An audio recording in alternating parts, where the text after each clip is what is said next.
queria só fazer uma observação, irmãos. A gente não chega de púlpito aqui, eu falo particularmente, não trago de púlpito o que eu penso, quero expressar, mas aquilo que oro e consulto o Senhor, que Ele quer que seja tratado frente à igreja dele, perante aqueles que estão reunidos nesse lugar sagrado e santo, que foi levantado exclusivamente para servir a Jesus. Tá? Então eu não tenho essa autoridade sequer, essa autonomia, para chegar aqui e falar, hoje eu vou falar sobre isso. Eu correspondo às expectativas daquilo que ele, na verdade, vê e enxerga que a igreja precisa agora. E não vai ser diferente esse culto para nós. Amém? Amém?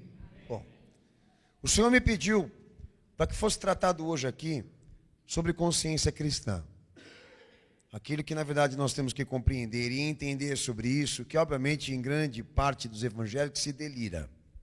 Tá? Nesse texto que eu li com os irmãos de João 5, João ele entra no mérito da tríplice testemunho sobre Cristo, do que Deus, na verdade, se prontificou em testemunhar pelo Filho, como também avaliá-lo no que diz respeito à sua vida, carne e sangue, a sua vida pelo pecado da humanidade. Então, João, dentro desse objetivo de tratar o que desceu do céu da parte de Deus para nós, que se personifica e se encarna na pessoa de Jesus, que tudo que aconteceu e decorreu nele e se cumpriu nele, foi avaliado diretamente por Deus e da parte de Deus testemunhado.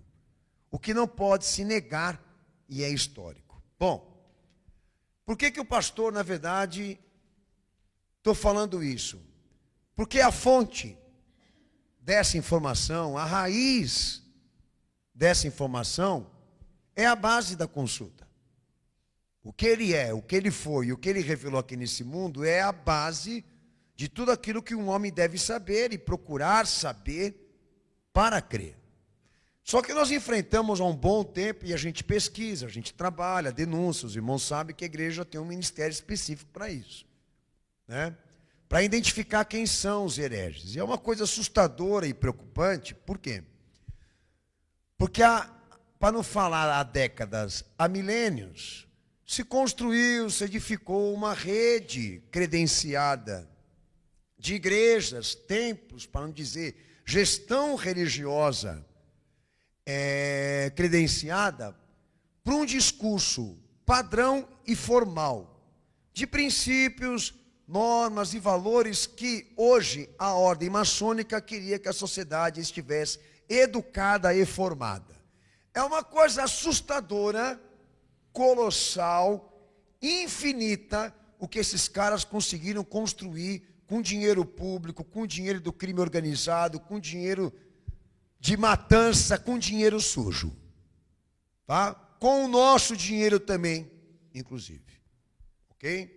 Por isso que muitas igrejas e templos deles, ordem mundial, ordem maçônica, crescem. Tá? E não param de crescer. Porque o objetivo realmente o que é? Eu venho falando sempre, é refugiar consciência. É escravizar educação e consciência. Para que eles tenham controle, as pessoas só devem pensar e falar o que eles querem. Nós já temos há um bom tempo um governo das mentes. E agora, mais do que nunca, isso vai se tornar tecnológico. Já está em fase de teste. E nós já estamos chegando nos finalmente da escravidão total.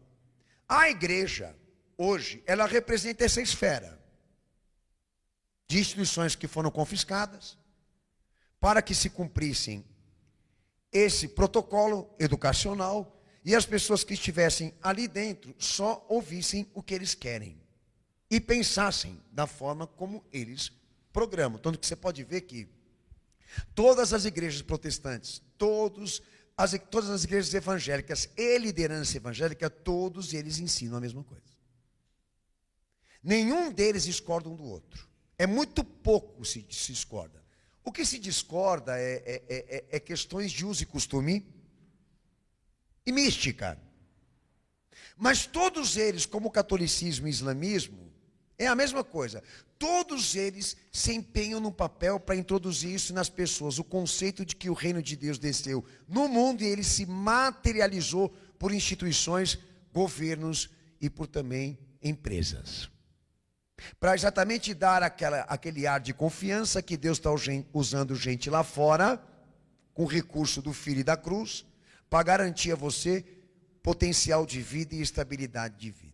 Tanto que todo momento que a gente entra com alguma doutrina bíblica, na esfera evangélica, alguém surge de lá para falar, mas quem vai nos representar na área econômica, política, social, isso, aquilo?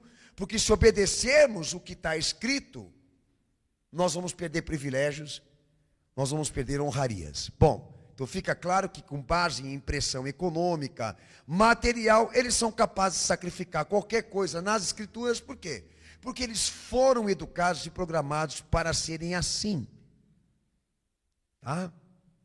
Protestantes. Que alguns de vocês até acreditavam que era positivo quando se falava assim. Eu sou um protestante. Não. Isso já prova que você é alguém programado. Se você se considera protestante, você prova que você já é alguém programado em certa cultura religiosa, como estou tratando aqui. Mas não é meu objetivo com você aqui. Fica tranquilo que eu não vou desgastar você. Mas só para deixar claro para vocês o seguinte: do que nós nos libertamos? De um sistema escroto, imundo, imoral. E qual foi a base da nossa libertação? A consulta, a escritura, Cristo, a fonte, a raiz desse saber. Essa igreja prega com base naquilo que ele disse e falou quando desceu aqui. E isso, para nós, é a razão da nossa cura. É o motivo da nossa libertação. É o fator de nossas mentes e os nossos pensamentos não estarem mais refugiados e escravizados por pensamentos e conteúdos padronizados. Por instituições, inclusive. E hoje o que vai ser tratado aqui, dá essa dimensão para nós, do que na verdade seria preciso, seria necessário um cristão demonstrar como resultado, testemunhar como resultado da sua fé em Jesus. Coisas básicas que deveriam estar sendo vistas todos em vocês, testemunhada por vocês, inclusive por essa igreja, para que você ou eu seja considerado um cristão legítimo, tá? O que a gente não pode mais considerar cristão ou servo de Deus são aqueles que estão apoiados e representados por templos e instituições. A gente não pode mais considerar cristão esse povo que leva a Bíblia debaixo do braço. Porque muitos deles são agentes pagos para perverter a gente dentro da igreja. Você não pode mais considerar cristão todo aquele que se diz evangélico. Você não pode mais considerar cristão aqueles que vão para cultos religiosos debaixo de templos que são evangélicos, porque grande parte deles são subversivos. São mamelucos, tá? E você tem que entender e compreender o que está acontecendo lá fora, para exatamente saber qual a tua posição, qual a tua realidade, o que na verdade você é em contraste com aquilo.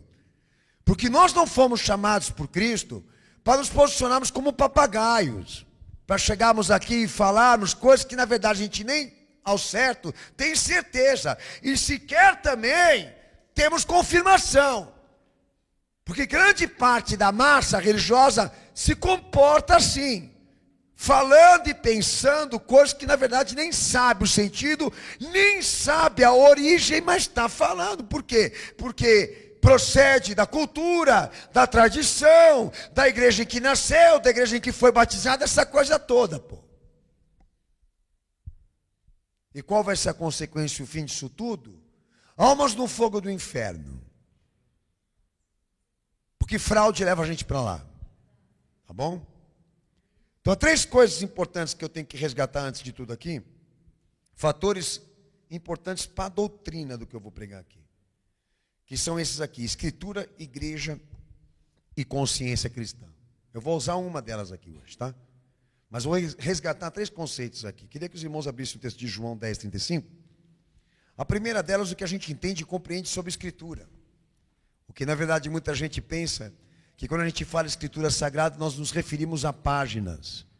de um livro, e geralmente alguns até têm por costume dizer 66 livros na cabeça do diabo, 66 livros na cabeça do inferno. Obviamente a matemática corresponde, o sentido é que não. Por quê? Porque a Escritura para nós não se trata de páginas em livro, mas da atividade de Deus pessoal. A Escritura que não pode falhar, a Escritura que não pode errar, que ela não pode ser anulada. Da onde ela surge? A Escritura, conteúdo de fé. Esse é o detalhe. Nós falamos do quê? Do que foi escrito pela igreja e pelos homens, ou daquilo que foi escrito pelo próprio dedo de Deus, pela própria atividade de Deus. Isso é Escritura para nós. É o que dele é revelado, o que dele pode ser extraído diretamente. Então a Escritura para nós é o resultado e o conteúdo histórico disso, do aparecimento, da vida e da palavra do Cristo. Escritura para nós é o Cristo que se fez Jesus. É o ato e o fato de Deus, por intermédio dele e da presença dele aqui nesse mundo. Que tem unidade orgânica por quê? Unidade orgânica porque ele se fez vida, ele se fez homem, ele se encarnou entre nós, e o conhecimento de Deus é ele, e o que ele foi prescreve o que nós devemos crer, incorporar e obedecer. Por isso a palavra é o sangue e a carne dele. Amém? Essa é a Escritura que nós obedecemos. E toda vez que a gente fala Escritura aqui, a gente fala dele, pô. Toda vez que a gente fala Escritura aqui, nós falamos do aparecimento dele, da palavra dele e da vida dele. Da morte dele, da ressurreição dele. Obviamente daquilo que nós devemos crer. E nada além, ou faltando, tem que ser exatamente como ele revelou ser. Nem a menos, nem a mais. Esse é o primeiro ponto. É a Escritura que não pode falhar. Fora disso, nós não consideramos Escritura. O que João escreveu, Paulo escreveu, os demais apóstolos escreveram legitimamente. Por quê? Porque eles foram escolhidos diretamente por Cristo e preparados por ele para exercerem o que exerceram. O que na verdade não pode se repetir para mim, para você, nem para os demais. O que não torna eles autores de nada. Porque a doutrina quem deu foi Jesus. Tá? Mas por isso que eles estão tão presentes na igreja em que estamos. Porque eles foram administradores dela, com base naquilo que Jesus preparou. Então é muito importante para quê? Para entendermos isso. Olha, senhores, ninguém tem a palavra de Deus. Quem tem a palavra de Deus, quem porta a autoridade da palavra de Deus é o Cristo. Ninguém tem ela. Esquece. Não há outra fonte. Não há outra ação. Outra representação de Deus andando por aí na história. O advento é o Filho. E o acontecimento da vida dele aqui nessa terra. E eu costumo sempre falar, para quem não concorda, você tem que ser melhor do que ele para tirar ele da onde ele está. Segundo ponto, igreja, que muita gente confunde por estruturas, por templos, por arquitetura. Igreja no Evangelho, na Escritura do Cristo, é um conjunto de fé. De atos de fé representados organicamente por pessoas convertidas. Essa é a igreja de Atos. Ela não traz a moldura, ela não traz a aparência, ela não traz a arquitetura, ela traz isso, atos de fé. Fala. Fala, atos de fé. É isso que está lá. Você não sabe como ela é, mas sabe o que ela faz. Por quê? Porque a igreja que é instituída por Cristo lá no início, na era primitiva, aquela que Jesus chamou a existência, a chamou a existência para isso, para cumprir essa tarefa de incorporar o evangelho da vida dele, preservar, defender, explicar, professar até a verdade divina e absoluta que foram vistas em Cristo.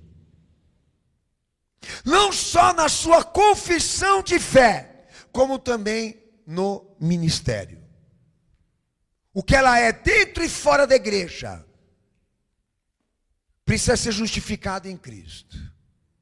E se ela viesse a ser conhecida, ela seria conhecida por atos, não por visão materialista, por conjunto de valores, princípios, método, sistema, para que os demais lá da frente falassem: opa, a gente já sabe como nós temos que fazer certo. Porque forma aí a igreja modelo. Que diríamos que nós temos aqui hoje uma igreja institucional, que para nós só tem um valor jurídico, tá? Mas a igreja verdadeira que nós trazemos aqui para dentro, e para dentro de nós, é aquela que cumpre a continuidade de Cristo. Que tem que ser vista em você, tem que ser vista em mim, tem que ser vista dentro desse conjunto ministerial. Porque templo para nós não serve para nada. Então, para confirmar que a igreja de Cristo está aqui, não será por placa e templo, será por isso, pela tarefa da incorporação, da preservação, da defesa, da explicação, da confissão das verdades que ele trouxe aqui para esse mundo. Ele pede para que aqueles que sejam dele, sejam a continuidade dos seus atos, da sua obra. É o que está no tema, é o que está como ênfase do que ele pediu para qualquer um aqui seguir essa fé. Você precisa estar dentro desse conjunto de pessoas que realmente se prontificam, se disponibilizam a viver isso. O chamado a levar dentro de você as marcas dessa igreja, dessa atividade, dessa obrigação, desse dever e desse testemunho. Porque se refugiar em templo, fazer parte de templo, se sujeitar à liderança religiosa, é que nem Bíblia, qualquer um pode comprar, qualquer um pode. E nós estamos cansados disso. E a gente já sabe pela boca dele que isso nos salva.